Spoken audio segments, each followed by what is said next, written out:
ఏబు సహా అన్నాడు, శోధింపబడిన మీదట. ఈ శోధనల పర్వం నాకు అట్టే కాలం కొనసాగదు, కొద్ది కాలం నడిచింది. ఈ ప్రతికూలతలు, ఎదురు దెబ్బలు, గాయాలు, విమర్శలు, నిందలు, అవమానాలు బ్రతుకంతా ఉండవు. కొంతకాలం ఏవో నాలో ఆయనకు నచ్చనివి ఏవో ఉన్నాయో వాటిని శుద్ధి చేయడానికి నా తండ్రి అనుమతిస్తాడు, పర్వాలేదు. ఒకరోజు వచ్చింది, నేను మేలిమి బంగారం లాగా మారిపోతా. ఎందుకంటే ఆయన అన్యాయస్తుడు కాదు. ఎవరు? నేను ఎవని యందు విశ్వాసం ఉంచానో, ఈ తల ఎవని పాదాల ముందు సాగిలపడిందో, ఈ మోకాళ్ళు ఎవని ముందు సాష్టాంగపడ్డాయో, ఆ సర్వోన్నతుడు సామాన్యుడు గాడు, అన్యాయస్తుడు గాడు. ఆయన న్యాయవంతుడు. ఆయన ఎంతైనా నమ్మదగిన వాడు. నా అనుకున్న ఆత్మీయులు నన్ను వదిలేయచ్చు, నాకు ఆప్తులు అనుకున్న వాళ్ళు నన్ను గాయపరచొచ్చు. నా సొంత ఫ్యామిలీ, నా కట్టుకున్న భార్య, చావరాదా ఎందుకు నువ్వు బతకటం అని అంటుండొచ్చు. లేదా నన్ను కట్టుకున్న భర్త, ఎందుకే నువ్వు చావవే, చావు అంటుండొచ్చు. నా కడుపును పుట్టిన పిల్లలు, ఎందుకమ్మా నువ్వు చావచ్చుగా, ఎందుకు డాడీ నీలాంటి వాడు బతకటం అనొచ్చు. లేకపోతే నిన్ను కన్న నీ తల్లిదండ్రులే, దరిద్ర కొట్టుదానా మా కడుపును ఎందుకు పుట్టావే, చావవే అనొచ్చు. దరిద్రుడా మా కడుపును ఎందుకు పుట్టావరా, దరిద్రుడా, శాపగ్రస్తుడా, చావరా, చావన్నారా అంటుండొచ్చు. శ్రమల కొలిమిలో, శోధనల పర్వంలో అదొక ఘట్టం. నాయనా కృంగిపోవద్దు, కలత చెందొద్దు, అధైర్యపడద్దు, విస్మయం ఉండొద్దు. ఇవన్నీ నీ హృదయాన్ని మెత్తన చేసే దానిలో భాగం. దేవునికి ఇష్టమైనటువంటి వ్యక్తిత్వం నీలో రూపుదిద్దేటువంటి దానిలో భాగం. నిన్ను ప్రేమించాడు దేవుడు, నిన్ను కోరుకున్నాడు, నిన్ను ప్రత్యేకించుకున్నాడు. తప్పదు, నిన్ను మేలిమి బంగారం లాగా చూసుకోవాలనుకుంటున్నాడు. మరి ఆయన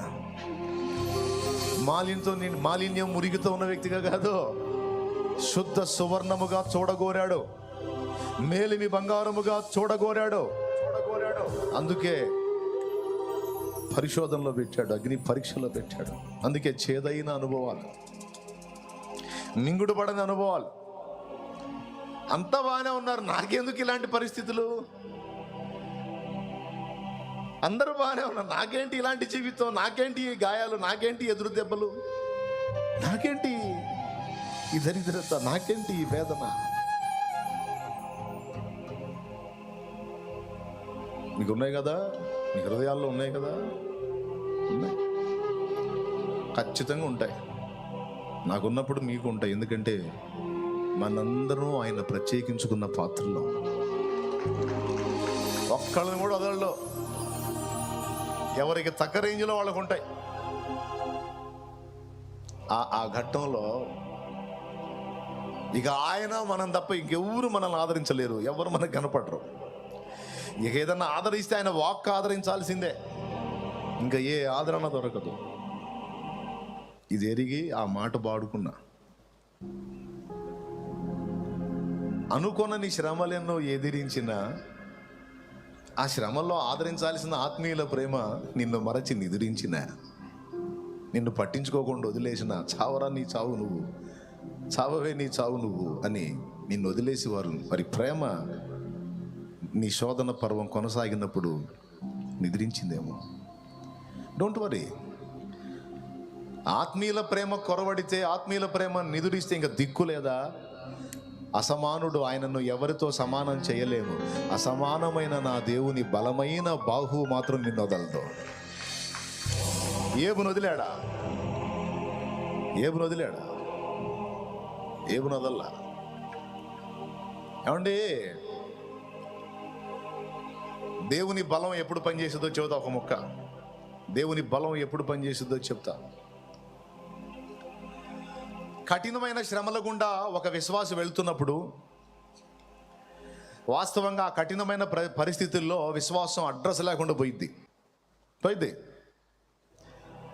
అన్నీ బాగున్నప్పుడు విశ్వాసం చాలా ఉల్లాసంగా, ఉత్తేజంగా, ఉజ్జీవంగా ఉంటుంది. కాస్త ఎదురు దెబ్బలు సెగలు తగిలినాయి అంటే విశ్వాసం అడ్రస్ కూడా ఉండదు. కానీ ఈరోజు ఇక్కడ కూర్చున్న మనందరి జీవితాల్లో ఎన్నో ప్రతికూలతలు ఎదురైనాయి. కానీ ఏం జరిగిందో తెలియదు. ఎలాంటి చేదైన అనుభవాల్లో కూడా నువ్వు నడుస్తున్నావో అది నీకు ఆయనకే తెలుసు. కానీ నీ విశ్వాసం చెక్కు చెదరకపోగా ఇంకా అభివృద్ధి చెందుతుంది. ఏం జరుగుతుందో వాస్తవంగా నీ విశ్వాసం అడ్రస్ లేకుండా పోవాలి, కానీ పోకపోగా అది ఇంకా బలపడుతుంది. ఏం జరుగుతుందంటే అక్కడే దేవుని బలమైన బాహు నీ మీద పనిచేస్తుంది. సీమోను సాతాను మిమ్మును పట్టి గోధుమలను జల్లించుటకు కోరుకున్నాడు. నీ నమ్మిక తప్పిపోకుండాన్నట్లు నేను నీ కొరకు వేడుకున్నాను. నీ మనసు తిరిగిన తరువాత నీ సహోదరుల మనసు స్థిరపరచునాయన. అంటే ఏంటో తెలుసా, ఈ రాత్రి ఒక ఘట్టం జరగబోతుంది. ఆ ఘట్టం దెబ్బకి నీ విశ్వాసం ఎఫెక్ట్ అయిపోతుంది. అయితే అలా జరగకుండా నీ విశ్వాసాన్ని కాపాడమని, నీ నమ్మిక తప్పిపోకుండా నిలబెట్టమని నేను తండ్రిని వేడుకున్నాను. ఆయన నీకు బలం ఇస్తాడు. నువ్వు విశ్వాసం కోల్పోవు, నిలబెట్టుకుంటావు, నువ్వు నిలబడతావు.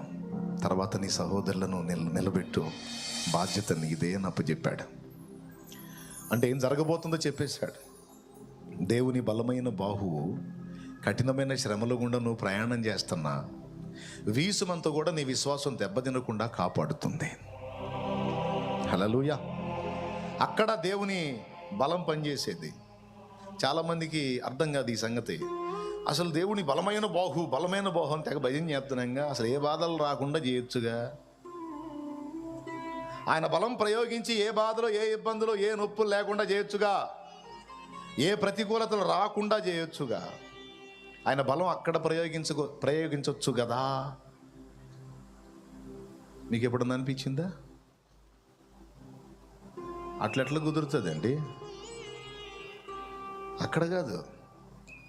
ఆయన బాహు బలమైందే, ఏమి రాకుండా ఆపటానికి కుదరదు. రావాలి అంతే. అసలు భూమి మీదకి వచ్చిందే ట్రైనింగ్ కోసం, అనుభవాలు నేర్చుకోవటం కోసం. రప్పించింది అనుభవాల కోసం. అయితే అనుభవాల సెగలు లేకుండా ఎట్లా కుదురుతుంది? అయితే బలమైన బాహు ఎక్కడ పనిచేసిందంటే శ్రమలు రాకుండా చేయదు, కానీ శ్రమల్ని తట్టుకొని విశ్వాసంలో నిలిచి ఉండటానికి శక్తినిస్తుంది. అది దేవుని బలమైన బాహు చేసే పని. గుండె చెదిరిందా? గలిబిలికి గురయ్యావా? కృంగిపోయావా? ఇంకా నా వల్ల కాదన్నావా? లేదు అని అప్పుడు పట్టుకుంటాడు చెయ్యి. ఏమైంది? ఏముంది? అంతా అయిపోయింది. ఎవరు చెప్పారు అయిపోయింది? నీ ముఖం. లే ఉందిలే దీవెనా, ఎందుక వేదన,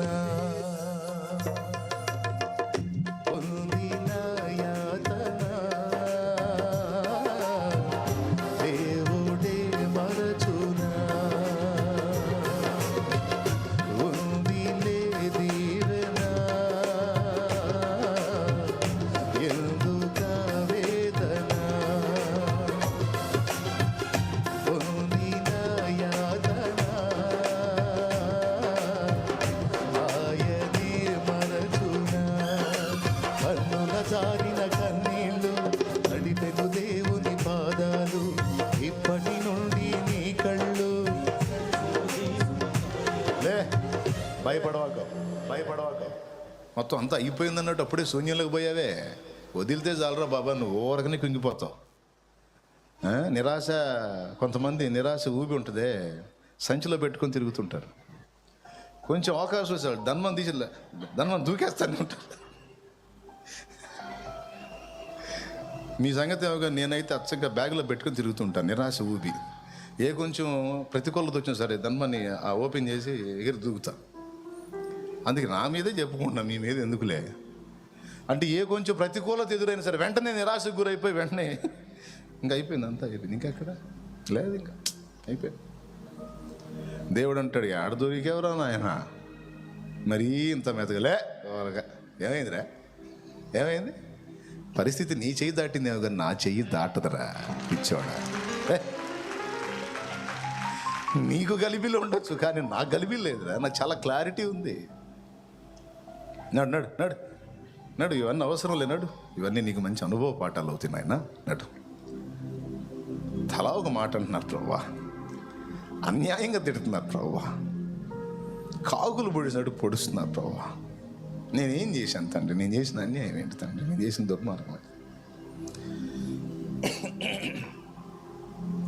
పలుగాకి లోకం నిందించిన ఆ నిందను, ఆ విమర్శను, ఆ ప్రతికూలతను, ఆ ఎగతాళిని, ఆ హేళనను బట్టి నువ్వు ఏకాకిలాగా రోధించిన, పలుగాకి లోకం నిందించిన ఏకాకివై నీవు రోధించిన, అవమాన పర్వాలు ముగిసేనులే, ఆనంద గీతాలు పాడేవులే, నవ్వినోళ్ళంత నీ ముందు తలను వంచేదు ఇక ముందు, నవ్వినోళ్ళంత నీ ముందు తలను వంచేదు ఇక ముందు.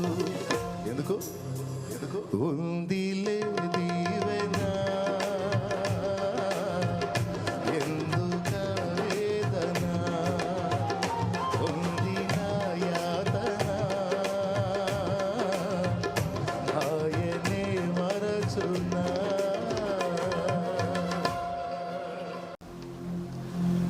అందరికీ అందరూ ఉన్నారు, ఆదుకుంటారు, లైన్లో నిలబెట్టుకుంటారు. నాకెవరున్నారు నన్ను ఆదరించడానికి? నాకేముంది? నాకేం దిక్క? నాకేమన్నా ఆదరించే వాళ్ళు ఉన్నారా? నా దగ్గర ఓపిక ఉన్నప్పుడు తిన్నారు, నా దగ్గర ఉన్నాయి పొందుకున్నారు. ఇప్పుడు నన్ను ఏకాకిం చేశారు. నాకెవరు ఉన్నారు? ఏదో బతుకుతున్నా జీవోత్సవంలాగా. ఇచ్చోడా నేను లేనా? అందరూ వదిలిపెట్టినా నేను వదలను. నిన్న పిచ్చిదానా అందరూ వదిలేశారా? అందరూ వదిలేస్తారు, వాళ్ళకి ఏం కావు. కాబట్టి నా కూతురు నువ్వు ఈ చేతులతో నిర్మించుకున్నాను నిన్ను. ఒక్క గడి అయినా మర్చిపోతానా నిన్ను? ఒక్క గడియ ఏమనుకుంటున్నాను? నా గ్రంథంలో మాటలు ఇంటా కూడా ఎందుకు అట్లా మాట్లాడుతున్నావు అంటాడు ఆయన. అబద్ధాలా నేను చెప్పినాయి? అబద్ధాలా? యవనుడా, నాకెవరున్నారు? శాలేమన్న పిల్లల కంటే శాలేమన్న ఉన్నాడు, వాళ్ళకి సపోర్ట్ చేస్తాడు. మరి నాకెవరున్నారు? శాలేమన్న పిల్లలకి శాలేమన్న ఉన్నాడు, సరేరా బాబు. మరి శాలేమన్నకి ఎవరున్నారు? శాలేమన్న కూడా ఏకాకేగా. శాలేమన్నకు తోడై ఉన్నవాడే నీకు తోడై ఉంటాడు. హల్లెలూయా. నజరేయుడగు యేసు అని ఆయనకు పేరు. నజరేయుడగు యేసు అని ఆయనకు పేరు. ఏం కలదు చెందదు. దేవుడు నిన్ను మళ్ళా దర్శిస్తాడు. దేవుడు నిన్ను మళ్ళా దీవిస్తాడు. నీ దీన పరిస్థితులన్నిటినీ మార్చి ఆయనేంటో నీకు చూపిస్తాడు. ఆ చూపించిన దినాన, ఆ చూపించిన రోజున మొత్తం చేరతారు నీ చుట్టూ. గుర్తుపెట్టుకో ఈ మాట, మొత్తం చేరతారు నీ చుట్టూ, చేరతారు నీ చుట్టూ చేరి. ఎన్ని బాధలు పడిందో బిడ్డ ఆ టయాన. ఏందో నేను కూడా ఆదరించలేకపోయాను బిడ్డని. ఎన్ని బాధలు పడ్డాడో బిడ్డ.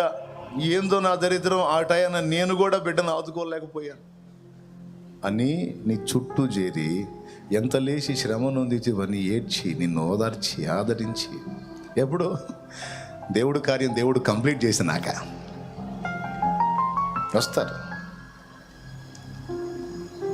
వచ్చినా రాకపోయినా ఆయన చాలడా? చెప్పండి, ఒక మొక్క చెప్పండి. ఆయన చాలడా? ఆయన కోసం బతకాల్సిన అవసరం లేదా? మనం ఎవరి కోసం బతుకుతాం? నేను ఆయన్ని ప్రాణప్రదంగా నమ్మాను, నాకు దుర్మార్గం చేశాడు, నాకు అన్యాయం చేసి నా జీవితాన్ని నాశనం చేశాడు. ఇంకెందుకు బతకాలి? అందుకే నన్నయ్య ఎండో సల్ఫాన్ తెచ్చుకున్నాను, తాగమ్మా తాగు, పోతావు పాతాళానికి.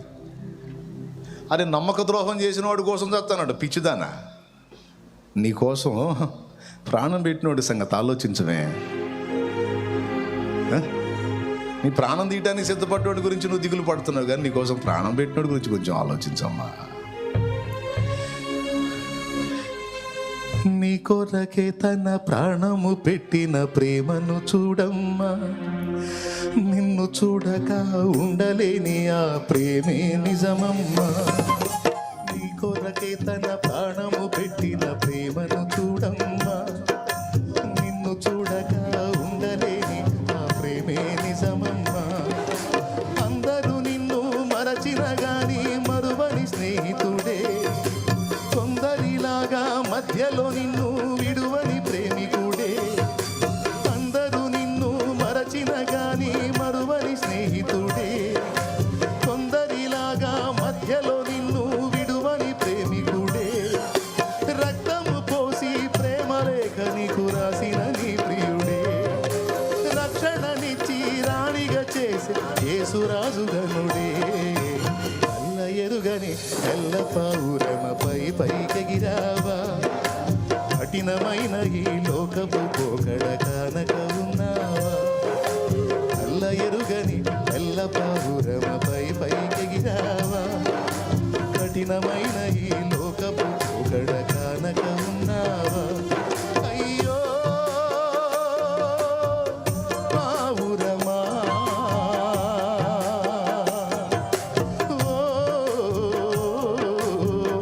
పావురమా, తెల్ల ఎరుగని తెల్ల పావురమపై పైకెగిరావా, కఠినమైన ఈ లోకపు పోకడ కానక ఉన్నావా.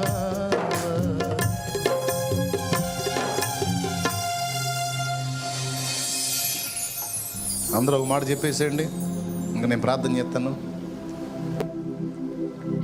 అందరూ ఉన్నా ఏకాగ్యం చేసి వదిలేసిన